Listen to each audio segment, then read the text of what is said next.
Okay, dito naman tayo sa average functions. I know some of you guys is alam na yung average, di ba, functions. Pero for the sake of the tutorial, tuturo ko pa kasi meron tayong tinatawag na average lang, average A, and average if, and so on. Marami pa.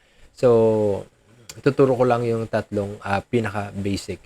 So, average, it evaluates the entire range and find the average of all numbers ignoring the text. Average, value, value 1, and so on. So, dito tayo sa basic formula. So, sa basic formula, meron tayong list of item, then quantity. So, yung total of quantity natin, makikita natin is 75. Ngayon, kukunin natin yung average, di ba? Average. So, average range B1, B8 to B12, enter. So, 15. So, 15 yung average niya. So, ibig sabihin, 75 total quantity divided by 5 equals 15. So, yung average daw kasi na formula is nag-ignore siya ng text. For example, dito, ignoring text. So, equals average range ulit natin ng B17 to B21. So, tignan natin kung ilan yung sagot. So, 10. So, bakit naging 10? Kasi, yung average function is nag-i-ignore siya ng text. Kung makikita natin dito sa quantity, so even though may numerical value siya na 10 and 15, pero may pesos na nakalagay, which is text values, so in-ignore niya yung dalawang cell na to. Ang nangyari, ang pinag-plus niya lang is yung 15 plus 10 plus 5. So, 30 divided by 3. So, ang kakalabasan is 10. So, in-ignore niya lahat ng text. So, paano pag hindi niya ini-ignore yung mga text pero kasama siya sa divisor, 'di ba? Ang gagamitin naman natin diyan is yung count if average A. Yan, may A sa dulo tatandaan nyo yan guys. Yan, then range syempre, then enter.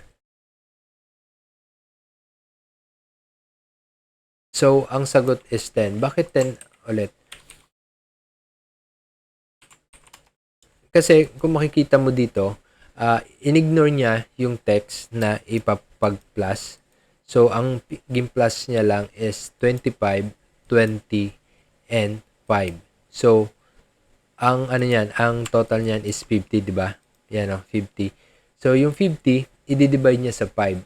Kasi gumamit tayo ng average A. So, yung average A, including sa divisor, yung may mga letters. So, kasama to, yung may mga letters na may numerical values, kasama siya sa divisor or sa divisor. 'Di ba?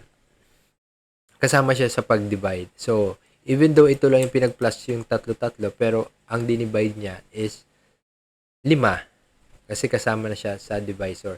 So, dito, sa ignoring text ng average, tatlo lang din yung pinag-plus-plus niya, pero tatlo lang din yung ginamit niya sa divisor. Naka-ignore kasi itong tatlong, yung dalawang cells. So, what if kung gusto nyo i-average pero may criterion? For example, gusto mo i-average yung greater than 10 lang. So, madali lang din yan. Ang gagamitin naman natin na formula is average if naman.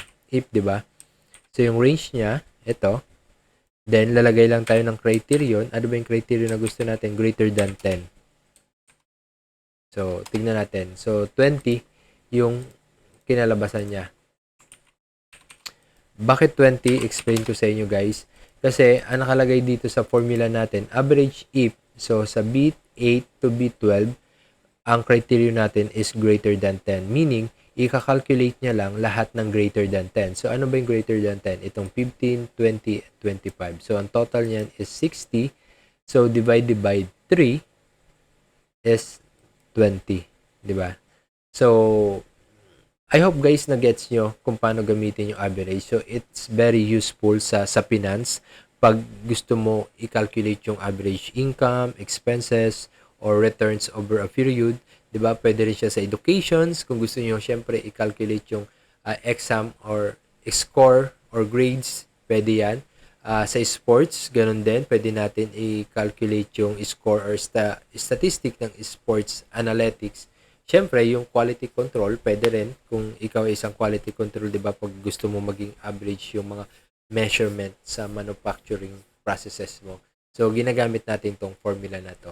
So, for now, yun lang muna guys. If you have any question, comment lang and send to me or screenshot that gagawa natin ng paraan para masagot ulit yan. So, see you sa next topic natin guys. Bye!